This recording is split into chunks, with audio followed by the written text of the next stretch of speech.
ಮಹಾದೇವಿ ಅಮ್ಮ ಶ್ರೀ ಚಕ್ರವಾಸಿನಿ ಮಹಾದೇವಿ ಅಮ್ಮ ಶ್ರೀ ಸಿಂಹವಾಹಿನಿ. ಬಲಿ ಕಾರ್ಯ ಮುಗಿಯೋವರೆಗೂ ನೀವು ಯಾರು ಏನು ಮಾಡಕ್ಕಾಗಲ್ಲ.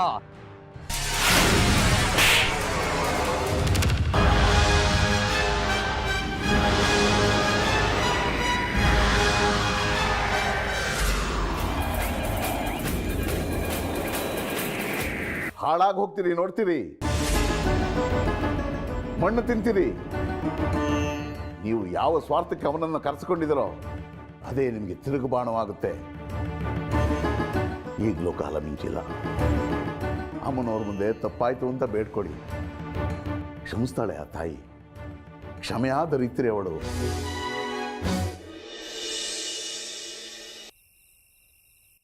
ಏನು ಯೋಚನೆ ಮಾಡ್ತಿದೀಯಾ?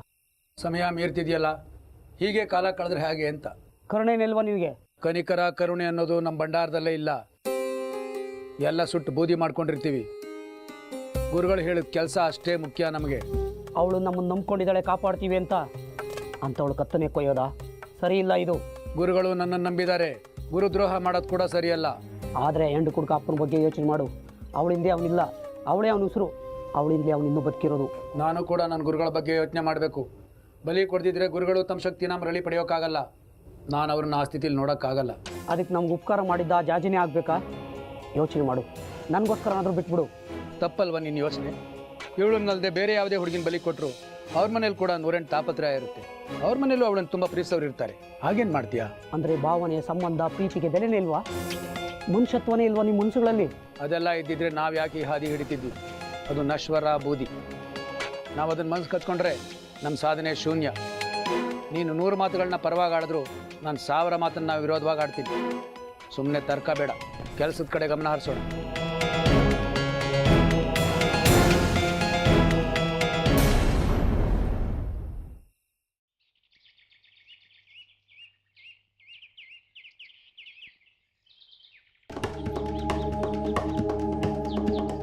ಆ ಮಹಾತಾಯಿಗೆ ದಿಗ್ಬಂಧನ ಹಾಕಿ ಹೊರಟಿದ್ರಲ್ಲ, ಆ ಮಹಾತಾಯಿ ವ್ಯವಹಾರಿಕ ವಿಗ್ರಹ ಏನಿಗೆ ಆ ಅಮ್ಮನವರು ಎಲ್ಲ ಕೊಟ್ಟಿದ್ದಾರೆ. ಐಶ್ವರ್ಯ, ಅಂತಸ್ತು, ಸಮಾಜದಲ್ಲಿ ಸ್ಥಾನಮಾನ ಎಲ್ಲದನ್ನೂ ಕರುಣಿಸಿದ್ದಾರೆ.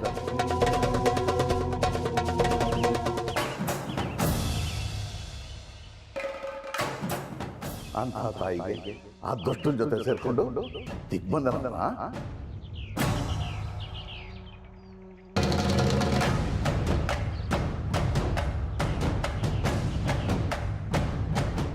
ನೀವೇ ಪ್ರೀತಿಯಿಂದ ಕಂಡ ಆ ತಾಯಿನ ಈಗ ವಾಮ ಮಾರ್ಗದಿಂದ ಕಟ್ಟಾಕಿದ್ರೆ ಮತ್ತೆ ಅದೇ ತಾಯಿ ಮುಂದೆ ನಿಂತು ಅವಳ ಮುಖ ನೋಡಿಕೊಂಡು ಪೂಜೆ ಮಾಡುವ ಅರ್ಹತೆ ಇರುತ್ತೆ ಅಂತ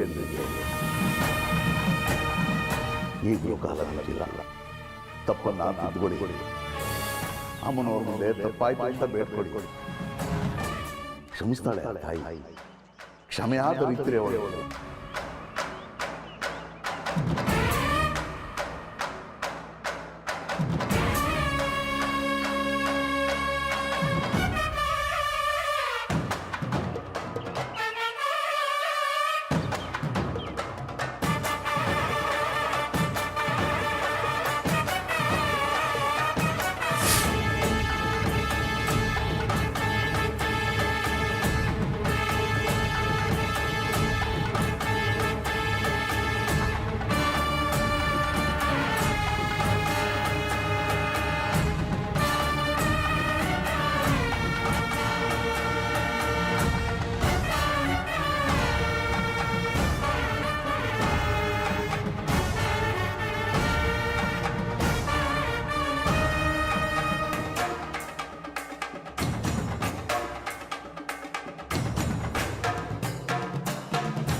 ಗೊತ್ತು ನಾನು ತಪ್ಪು ಮಾಡ್ತಾ ಇದ್ದೀನಿ ಅಂತ,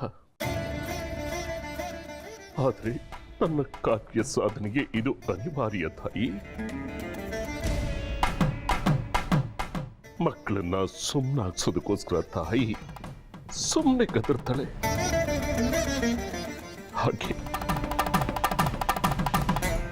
ಹಾಗೆ ನಾನು ನಿನ್ನ ಮಗ ತಪ್ಪು ಮಾಡ್ತಾ ಇದ್ದೀನಿ ಅಂತ ಅಂದ್ಕೊಳಪ್ಪ. ನಿನ್ನ ಕಟ್ಟ ಹಾಕ್ತಾ ಇರೋದು ನನ್ನ ತಾಯಿನೇ ನಾನು ಕಟ್ಟ ಹಾಕ್ತಾ ಇದ್ದೀನಿ ಅನ್ನೋಷ್ಟು ಸಂಕಟ ಆಗ್ತಾ ಇದೆ ತಾಯಿ. ಇಷ್ಟು ವರ್ಷಗಳು ನಿನ್ನನ್ನು ಪೂಜಿಸಿ ಸಂತೋಷ ಪಡ್ತಾ ಇದ್ದಂತ ಈ ಕೈಗಳಲ್ಲಿ ನಿನ್ನನ್ನು ಕಟ್ಟ ಹಾಕ್ಬೇಕಾಗಿದೆ ತಾಯಿ, ಕಟ್ಟ ಹಾಕ್ಬೇಕಾಗಿದೆ.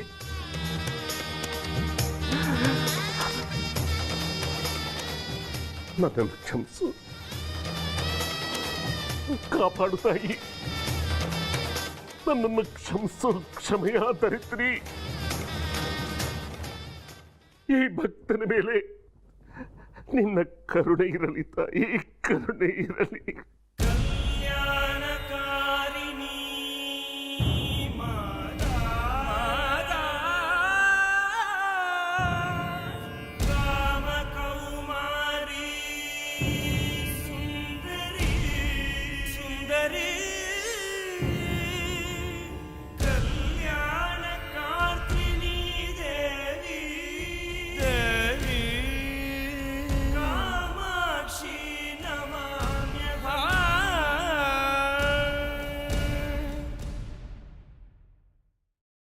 ಎಲ್ಲಿಗೆ?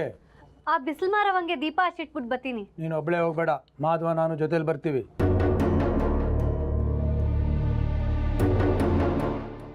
ನೋಡವ, ಯಾವ ಜನ್ಮದ ಋಣಾನು ಬಂದನೋ ಏನೋ, ಈ ಜನ್ಮದಾಗೆ ನಿನಗೆ ಅಣ್ಣಂತ ಥರ ಬಂದವ್ರೆ. ಅಪ್ಪಯ್ಯೋ, ನೀ ಕಣ್ಣೀರ್ ಹಾಕ್ಬೇಡ, ಸುಮ್ಕಿರು. ಹೆಂಗ ಕೂಸೆ ಕಣ್ಣೀರು ಹಾಕದೆ ಇರಲಿ. ವಯಸ್ಸಿಗೆ ಬಂದು ಹೆಣ್ಣು ಮಗನ ಬೆನ್ನಿಗೆ ಕಟ್ಕೊಂಡು ಬದುಕೋದು ಅಂದರೆ ಬೋ ಕಷ್ಟ ಆಕವ. ಒಂದೊಂದಕ್ಕಿಂತ ನಿಮ್ಮ ಮನೆಯಿಂದ ಹೊರಗೆ ಹೋದಾಗ ನಿನಗೇನಾಗ್ಬಿಡುತ್ತೋ ಅಂತ ನನ್ನೆದೆ ಡವ ಡವ ಡವ ಪಡ್ಕೊಳ್ತದೆ ಕವ್ವ. ಅಪ್ಪಯ್ಯ, ಏಟ್ಕಿತ ಹೇಳಿವ್ನಿ ನನ್ನ ಬಗ್ಗೆ ಈಟೊಂದು ಎದುರ್ಕೋಬೇಡ ಅಂತ. ನನಗೆ ತೊಂದರೆ ಮಾಡೋ ಧೈರ್ಯ ಯಾರಿಗೂ ಇಲ್ಲ ಅಂತ ಹೇಳಿವ್ನೋ ಇಲ್ವೋ? ನೀನಂಗೆ ಅನ್ಕಂತೀಯ ಕೂಸೆ, ಆದರೆ ಬದುಕಿನ ಕಥೆಯೇ ಬೇರೆ ಐತೆ. ಪುರಾಣ ಸಾಕು, ನನ್ನ ಜೊತೆಗೆ ಅಣ್ಣಂದ್ರಿಬ್ರು ಬರ್ತಾರೆ. ಅಣ್ಣ ಗಿಣ್ಣ ಅಂತೆಲ್ಲ ಕರಿಬೇಡ, ನನ್ಗೆ ಇಷ್ಟ ಆಗಲ್ಲ ಅದು. ಸಂದ ಕೇಳಿದ್ರಿ, ಅಣ್ಣಂದ್ರನ್ನ ಅಣ್ಣ ಅಂದ್ರೆ ಇನ್ನೇನ್ ಅನ್ನಕಾಯ್ತದೆ? ಅದೇ ತಾನೇ ವಾಡ್ಕೆ ಸಂಪ್ರದಾಯ ಎಲ್ಲ. ನಿಮ್ಗಿಷ್ಟ ಇಲ್ಲ ಅಂದ್ರೆ ಅದು ಸುಳ್ಳಾಯ್ತದ? ಅಣ್ಣ ಗಿಣ್ಣ ಅಂತ ಸಂಬಂಧಗಳನ್ನೆಲ್ಲ ಕಟ್ಟಬೇಡಿ, ಅವೆಲ್ಲ ಸುಳ್ಳು. ಇಡೀ ಭವಬಂಧನಗಳೇ ಸುಳ್ಳು. ಎಲ್ಲರ ಜೀವನದಲ್ಲೂ ಬೇರೆ ಬೇರೆ ದಾರಿ ಇರುತ್ತೆ, ಬೇರೆ ಬೇರೆ ಗುರಿ ಇರುತ್ತೆ. ನಮ್ಮ ಜೀವನದ ಪ್ರಯಾಣದಲ್ಲಿ ಒಬ್ಬರನ್ನೊಬ್ಬರನ್ನ ಭೇಟಿ ಆಗ್ತೀವಿ, ಒಬ್ಬರೊಬ್ಬರು ಸಹಾಯ ಮಾಡ್ತೀವಿ. ಹಾಗಂತ ಸಂಬಂಧ ಕಟ್ಕೊಳಕ್ಕಾಗುತ್ತಾ? ನೀ ಹೇಳೋದು ನನಗೆ ಯಾಕೋ ಸರಿ ಬರಲಿಲ್ಲ ತೆಗಿ. ನೀ ಹೇಳೋದೇನೋ ನಿಜವೇ, ಇದೆಲ್ಲ ಯಾರಿಗೆ ಗೊತ್ತಿದ್ದದ? ಈ ಸಾಧು ಸನ್ಯಾಸಿಗಳಿಗೆ, ಪವಾಡ್ ಪುರುಷರಿಗೆ, ಆಮೇಲೆ ಜ್ಞಾನಿಗಳು ಅಂತಾರಲ್ಲ ಅವ್ರಿಗೆ ಮಾತ್ರ. ನಮ್ಮಂಥ ಸಾಮಾನ್ಯರಿಗೆಲ್ಲ ಈ ಮಾತು ನಾವು ನರ್ಮನ್ಸರು ಕಪ್ಪ. ನಮಗೆ ಸಂಬಂಧಗಳೇ ಜೀವಾಳ. ಪ್ರಾಣಿ ಪಕ್ಷಿಗಳು ಕೂಡ ಮಕ್ಕಳನ್ನು ಮಾಡಿ ಆ ಮಕ್ಕಳಿಗೋಸ್ಕರ ತಮ್ಮ ಪ್ರಾಣನೇ ಒತ್ತೆ ಇಡ್ತಬೇಕಪ್ಪ. ನಾವು ಹಂಗೆ ಅಲ್ವಾ? ಇವಳು ಹುಟ್ಟಾಗ ಚಂದದ ಗೊಂಬೆ, ಆದರೆ ಇವಳು ಚಂದವ ಸವಿದೆ ಕಡ್ದು ಹೊಂಟೋದ್ಲು ಇವರವ್ವ ನನ್ನೂ ಬಿಟ್ಟು. ಆಗಿಂದ ಇವಳಿಗೆ ನಾನೇ ಅಪ್ಪ ಅಮ್ಮ ಎಲ್ಲ ಸಾಕಿವ್ನಿ. ಬದುಕು ಅಂತಿದ್ಮೇಲೆ ಎಲ್ರಿಗೂ ಸಾವು ಅಂತಲೂ ಇರ್ತದೆ ಈ ಪ್ರಪಂಚದಾಗೆ. ಆದರೆ ಈ ಮನ್ಸರಿದಾರಲ್ಲ ಕಳ್ಬಿಡತ್ತವು, ಸಾವಿನ ಜೊತೆನೆ ಕಣ್ಣ ಮುಚ್ಚಾಲೆ ಆಡಕ್ಕೆ ಹೋಯ್ತಾರೆ. ಎಷ್ಟು ದಿನ ನಡೆದದು ಈ ಆಟ? ಯಾವತ್ತಾದ್ರೂ ಒಂದಿನ ನನ್ನುವೇ ಜವರಾಯ ಸುಮ್ಕಿರು ಮೂದೇವಿ, ಇವಂದು ಇದ್ದಿದ್ದೆ. ನಡ್ರಿ ತಡವಾಗೋದ್ರೆ ನಮ್ಮವ್ವ ಬಿಸಿಲು ಮಾರಿ ರುದ್ರಾವತಾರ ತಾಳ್ತಾಳೆ. ಹುಷಾರುಕವ್ವ, ಅಣ್ಣಂದ್ರಿಗೆ ಕಾಡ್ದಾರಿ ವಸ್ತು ಹುಷಾರ ಕರ್ಕೊಂಡು ಹೋಗು. ಸರಿ ಸರಿ.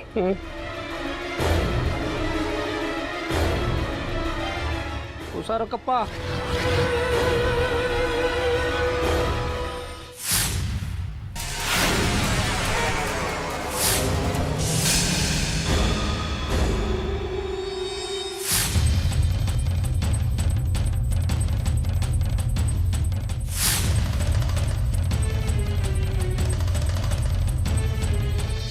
ಅನ್ನ ಮಹಾತಾಯಿ, ಇವತ್ತು ನಿನ್ನನ್ನು ಮಹಾ ದಿಗ್ಬಂಧನದಲ್ಲಿ ಇರಿಸ್ತಿದ್ದೇನೆ. ಅದು ನಿನ್ನ ಪರಮ ಭಕ್ತನಿಂದಲೇ ದಿಗ್ಬಂಧನ.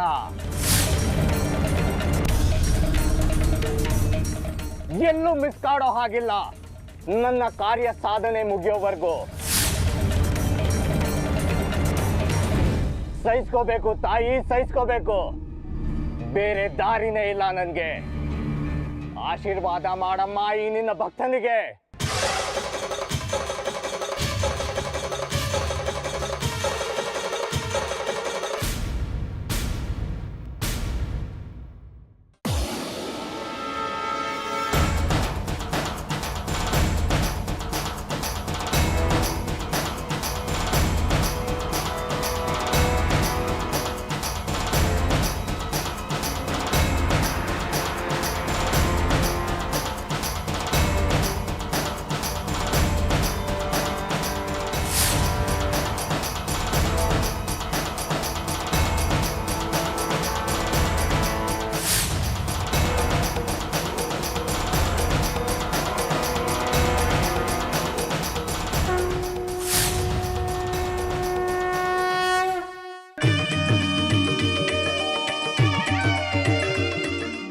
ಏನೇ ಜಾಜಿ, ದೀಪೋತ್ಸವ ಐತಿದ್ಯಾ?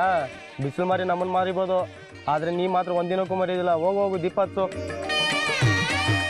ನೀವಿಬ್ರು ಇಲ್ಲೇ ಇರಿ, ನಾ ದೀಪ ಹಚ್ಬಿಟ್ಟು ಬರ್ತೀನಿ.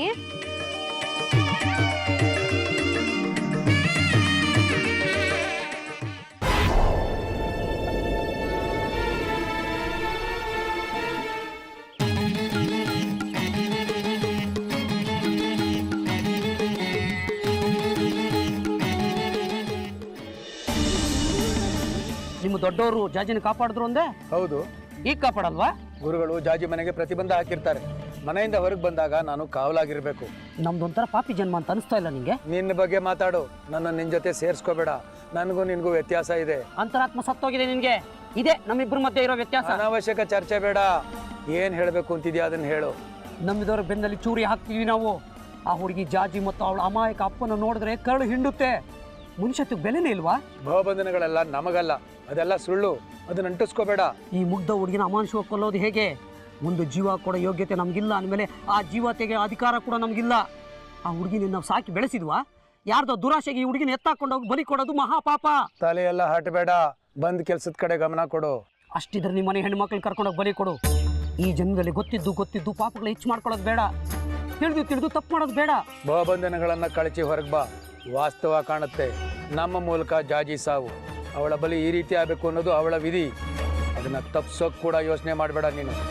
ಸಾಕಾಯ್ತು ನಿಮ್ಗಳ ಸವಾಸ. ನಿಮ್ಮ ಜೊತೆ ಪಾಪ ಕುಪ್ಪದಲ್ಲಿ ಬಿದ್ದು ನರಳೋದೇ ನನ್ನ ವಿಧಿ ಅನ್ಸುತ್ತೆ. ನನ್ನ ವಿಧಿನೇ ನಾನು ಬದಲಾಯಿಸ್ಕೊಳಕ್ ಆಗ್ತಿಲ್ಲ, ಅದನ್ನೇ ಶಪಿಸ್ತಿದ್ದೀನಿ. ಏನು ಮಾಡೋಕ್ಕಾಗಲ್ಲ. ವಿಧಿ ಆಡ್ಸುತ್ತೆ, ನಾವು ಆಡ್ತೀವಿ. ಆಡಬೇಕು ಅಷ್ಟೇ. ನಿನ್ನ ಜೊತೆ ವಾದ ಬೇಡ ನನಗೆ. ನಾನು ಹೇಳೋದಿಷ್ಟೇ, ಆ ಹುಡುಗಿ ಏನು ಅರಿಯೋದು ಅಮಾಯಕಳು, ಮುಗ್ದೆ, ನಿರಪರಾಧಿ. ಅವನು ಬಲಿ ಕೊಡೋದು ಬೇಡ. ನಡಿ ಇಲ್ಲಿಂದ ಓಡೋಣ. ನಾಯಿನ ನರಿನಾಗಿ ಹುಟ್ಟಬೋದಿತ್ತಲ್ಲ ನಾವು, ಆದರೆ ಮನುಷ್ಯರಾಗಿ ಹುಟ್ಟಿದ್ದೀವಿ. ಮನುಷ್ಯ ಜನ್ಮ ಸಿಗೋದು ಭಾಗ್ಯವಂತರಿಗೆ ಮಾತ್ರ. ಸಮಾಜ ನಮ್ಮನ್ನು ನೆನೆಸ್ಕೊಳ್ಳೋಂಥ ಕೆಲಸಗಳನ್ನು ಮಾಡಿ ಇಲ್ಲಿಂದ ಹೋಗಬೇಕು. ತಲೆ ಕೆಟ್ಟಿದೆ ನಿನಗೆ. ಕುರಿನ ಬಲಿ ಕೊಟ್ಟು ತಿಂದು ಮನುಷ್ಯ ಶಕ್ತಿ ಪಡ್ಕೋತಾನೆ. ಹಾಗೆ ಗುರುಗಳು ದೇವಿಗೆ ಇವಳನ್ನ ಬಲಿ ಕೊಟ್ಟು ಶಕ್ತಿ ಪಡ್ಕೋತಾರೆ.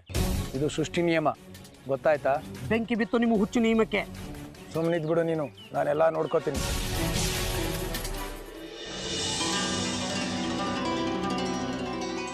ಏನ್ ಪವಾಡ ಮಾಡ್ದೆ ಯವ್ವ, ಅಂತೂ ನನ್ ಕಾಪಾಡ್ಬಿಟ್ಟೆ. ನನ್ಗಿಬ್ರು ಅಣ್ಣಂದ್ರೂ ಕೊಟ್ಟೆ. ಅದಕ್ಕೆ ನೋಡು ನಂಗೆ ನೀನಂದ್ರೆ ಬೋ ಇಷ್ಟ. ಹೆಂಗೋ ಯಾವ ಮಾಯ್ದಾಗೋ ಬಂದು ಕಾಪಾಡ್ಬಿಡ್ತೀಯ. ಆಮ್ಯಾಕೆ ನಿನ್ ಗುಡಿಗೆ ನಾನೇ ಪೂಜಾರಿ, ನಾನೇ ಭಕ್ತೆ. ಆರತಿ ಬೆಳಗ್ಗೆ ಅಲಂಕಾರ ಮಾಡಿ ದಾಮ್ ಧೂಮ್ ಅಂತೆಲ್ಲ ಪೂಜೆ ಮಾಡಕ್ ಬರಕಿಲ್ಲ ನಂಗೆ. ನೀನು ಒಳ್ಳೇದ್ ಮಾಡ್ತೀಯ, ಅದಕ್ಕೆ ನಾ ಬಂದು ನಿಂಗೆ ದೀಪ ಬೆಳಗ್ತೀನಿ, ಅದೇ ನಂಗೆ ಖುಷಿ. ನಾನು ಒಬ್ಳನ್ನೇ ಕಾಪಾಡೋದು ಅಲ್ಲ ಕಣೆ ಬಿಸಿಲು ಮಾರಿ, ಈ ಊರವ್ರೆಲ್ಲರನ್ನೂ ನೀನೇ ಕಾಪಾಡ್ಬೇಕು ಹಿಂಗೆಯ. ನನಗೆ ನನ್ನ ಗುರುಗಳೇ ಮುಖ್ಯ, ಅವರೇ ನನ್ನ ಜೀವ, ಅವರೊಬ್ಬರದೇ ನನ್ನ ಹಂಗು. ನಾನು ಸಂಬಂಧಗಳಿಂದ ಮೋಸ ಹೋಗಿದ್ದೆ. ಕಾಯಿಲೆಗೆ ನನ್ನ ಹೆತ್ತವರು ಜೀವ ಕಳ್ಕೊಂಡಿದ್ರು. ನಾನು ನನ್ನ ಅಣ್ಣ ಅಕ್ಕ ಏನು ಮಾಡಬೇಕು ಅಂತ ಗೊತ್ತಾಗದೆ ತಲೆ ಮೇಲೆ ಕೈ ಹೊತ್ಕೊಂಡು ಕೂತಿದ್ವಿ. ದೊಡ್ಡಪ್ಪ ಅಂತ ಸಂಬಂಧ ಹೇಳ್ಕೊಂಡು ಬಂದ ವ್ಯಕ್ತಿ ನನ್ನ ಒಬ್ಬನೇ ಕರ್ಕೊಂಡು ಹೋದ. ಒಂದು ಹೊತ್ತಿನ ಗಂಜಿಗೋಸ್ಕರ ಅವ್ರ ಮನೇಲಿ 7 ವರ್ಷ ದುಡ್ದೆ. ದೊಡ್ಡಪ್ಪನ ಕಾಟ ತಡಿಲಾರದೆ ಕಣ್ ತಪ್ಪಿಸಿ ಓಡೋದೆ. ಗುರುಗಳು ಸಿಕ್ಕಿದ್ರು, ಕೈ ಹಿಡಿದ್ರು. ನನ್ನ ಅಣ್ಣ ಅಕ್ಕ ಏನಾದರೂ ಗೊತ್ತಿಲ್ಲ. ನನ್ನ ದೊಡ್ಡಪ್ಪ ಅವ್ರನ್ನ ಯಾರಿಗೆ ಮಾರಿದ್ನೋ ಗೊತ್ತಿಲ್ಲ. ಅವ್ರ ಜೊತೆಲಿ ಇರಬೇಕು, ಅವ್ರನ್ನ ಕಾಣಬೇಕು ಅಂತ ಹಂಬಲಿಸ್ತಿದ್ದೆ. ಸಂಬಂಧಗಳ ಸರಪಳಿನ ಹೇಗೆ ಕಳಿಸ್ಕೋಬೇಕು, ಹೇಗೆ ಮರಿಬೇಕು ಅಂತ ಕಲಿಸ್ಕೊಟ್ರು ಗುರುಗಳು. ಹೃದಯ ಕಲ್ಲಾಯಿತು. ಆಮೇಲೆ ನಾನು ಈ ಸಾಧನೆ ಹಾದಿಲಿ ಪ್ರಯಾಣ ಶುರು ಮಾಡಿದೆ. ಪ್ರಪಂಚಕ್ಕೆ 100 ದೇವರುಗಳ ಹಂಗು, ನನಗದು ಯಾವುದೂ ಇಲ್ಲ. ಗುರುಗಳು ಹೇಳಿದ್ದನ್ನು ನಿಷ್ಠೆಯಿಂದ ನಿರ್ವಹಿಸೋದಷ್ಟೇ ನನ್ನ ಗುರಿ.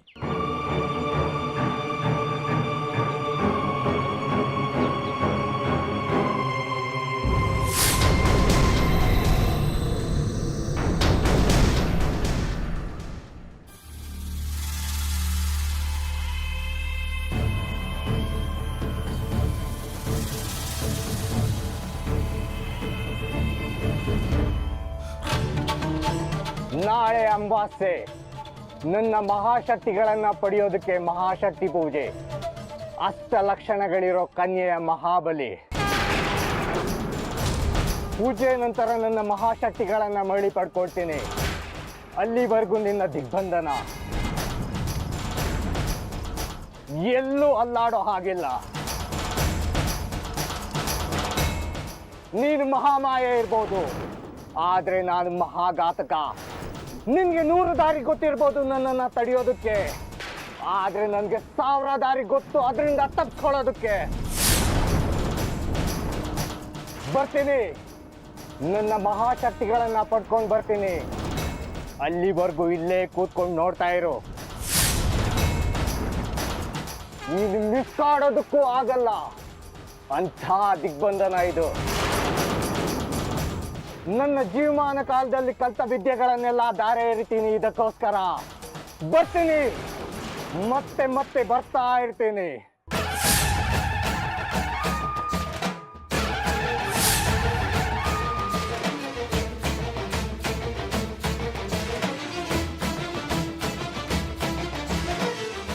ಆದ್ರೆ ಒಂದೊಂದ್ ಕಿತ್ತ ಸುಮ್ನಾಗ್ ಬಿಡ್ತೀಯ, ಯಾಕೆ ಅಂತಲೇ ಗೊತ್ತಾಗಿಲ್ಲ. ನನ್ ಗೆಳತಿ ಕೆಂಪಿನ ಕಿತ್ಕೊಂಡ್ಬಿಟ್ಟೆ. ಆ ರಾಕ್ಷಸ ಅವಳನ್ನ ಕೆಡ್ಸಕ್ ಹೋದಾಗ ನನ್ ಕಾಪಾಡ್ಬಾರ್ದಾಗಿತ್ತ. ಅದಕ್ಕೆ ಒಂದೊಂದ್ ಕಿತ್ತ ನಿನ್ ಮ್ಯಾಗೆ ಕೋಪ ಬರೋದು. ಹಾಗೆಲ್ಲ ನಿನ್ ಮಕ ನೋಡ್ಬಾರ್ದು ಅನ್ಸ್ತದೆ. ಆದ್ರೆ ಏನ್ ಮಾಡೋದು, ಮನ್ಸ್ ಕೇಳಕ್ಕಿಲ್ಲ. ನಿಂದ್ ಯಾವ್ರು, ನನ್ ಭಕ್ತೆ, ನಿನ್ನ ಮವ್ವ, ನಾನ್ ನಿನ್ ಮಗಳು ಅಂತೆಲ್ಲ ಅನ್ಸಕ್ಕಿಲ್ಲ ನಂಗೆ. ನಾನು ನೀನು ಏಸೋ ಜನ್ಮದ್ ಗೆಳ್ತಿರು ಅನ್ಸ್ತದೆ. ಅದಕ್ಕೆ ನಿನ್ ಕೂಟ ಬೇಕಾದಂಗೆ ಮಾತಾಡೋದು. ನಾ ಮಾತಾಡ್ತಾನೆ ಇರ್ತೀನಿ, ನೀನು ಮೂಗ್ ಬಸ್ತಿ ಹಂಗೆ ಕುಂತೇ ಇರ್ತೀಯ, ಉತ್ತರವೇ ಕೊಡಕ್ಕಿಲ್ಲ. ಆದ್ರೆ ನಾನು ಹೇಳಿದ್ದೆಲ್ಲ ನಿಂಗೆ ತಲುಪ್ತದೆ ಅಂತ ನಂಗೆ ಗೊತ್ತು. ಅದಕ್ಕೆಯ ಹೆಂಗೋ ಯಾವ ರೂಪ ತಗೋ ಬಂದು ನನ್ನ ಕಾಪಾಡ್ಬಿಡ್ತೀಯ, ಅದೇ ನಂಗೆ ಇಷ್ಟ.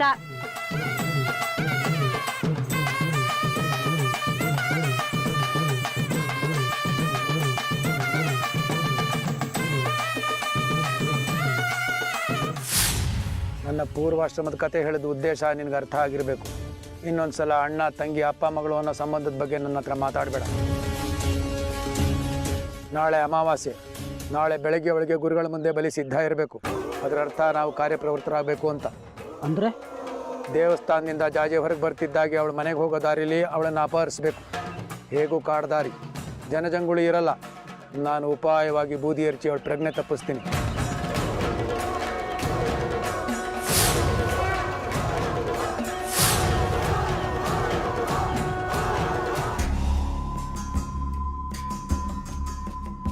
ನೀನು ನಿನ್ನ ತಾಯಿ ಆರಾಧಕ, ನಾನು ಅಮ್ಮನವ್ರ ಆರಾಧಕ. ನಿನ್ನ ತಾಯಿಗೋಸ್ಕರ ನೀನು ಬಲಿ ಕೊಡೋದಕ್ಕೂ ಸಿದ್ಧವಾಗಿದೆಯಾ? ಅಂದ್ರೆ ನಿನ್ನ ತಾಯಿನ ಸಂತೋಷ ಪಡಿಸೋದಕ್ಕೋಸ್ಕರ ನೀನು ಏನು ಬೇಕಾದ್ರೂ ಮಾಡ್ತೀಯಾ. ಹಾಗೆ ನನ್ನ ಅಮ್ಮನವರು ನನಗೆ ಮುಖ್ಯ. ನಿನ್ನ ತಾಯಿ ನೀನು ಕಟ್ಟಾಕು ಅಂದ್ರೆ ಕಟ್ಟಾಕ್ತೀಯಾ? ಸಾಧ್ಯನಾ? ಅನಿವಾರ್ಯ. ಆದ್ರೆ ಶ್ರೀಚಕ್ರ ಪಡೆಯೋದಕ್ಕೆ ಅದೇ ಮಾರ್ಗ ಅಂತ ಆದ್ರೆ ಅದಕ್ಕೂ ಸಿದ್ಧ ನಾನು. ಈಗ ನಮ್ಮ ಗುರಿ ಶ್ರೀಚಕ್ರ ಮಾತ್ರ. ಅದನ್ನ ಬಿಟ್ಟು ಭಾವುಕತೆಯಿಂದ ಮನಸ್ಸು ವಿಚಲಿತವಾದ್ರೆ ಶ್ರೀಚಕ್ರ ನಮ್ಮಿಂದ ಕೈ ತಪ್ಪ ಹೋಗುತ್ತೆ. ನಮ್ಮ ಗುರಿ, ನಮ್ಮ ಸಾಧನೆ, ನಮ್ಮ ಚಿತ್ತ ಯಾವತ್ತು ಶ್ರೀಚಕ್ರದ ಕಡೆ ಇರಬೇಕು. ನೀನೀಗ ಬರೀ ಕಟ್ಟು ಹಾಕೋ ಬಗ್ಗೆ ಆಲೋಚನೆ ಮಾಡೋದನ್ನ ಬಿಟ್ಟು ನಾನು ಹೇಳೋದನ್ನ ಪಾಲಿಸು. ಇಲ್ಲ ಅಂದ್ರೆ ಶ್ರೀಚಕ್ರದ ಆಸೆನ ಬಿಟ್ಬಿಡು. ನಿರ್ಧಾರ ನಿಂದು. ನಾನೀಗ ಪೂಜೆ ಪ್ರಾರಂಭ ಮಾಡಿದ್ದೀನಿ, ನನ್ನನ್ನು ಒಬ್ಬಂಟಿಯಾಗಿ ಬಿಟ್ಬಿಡು.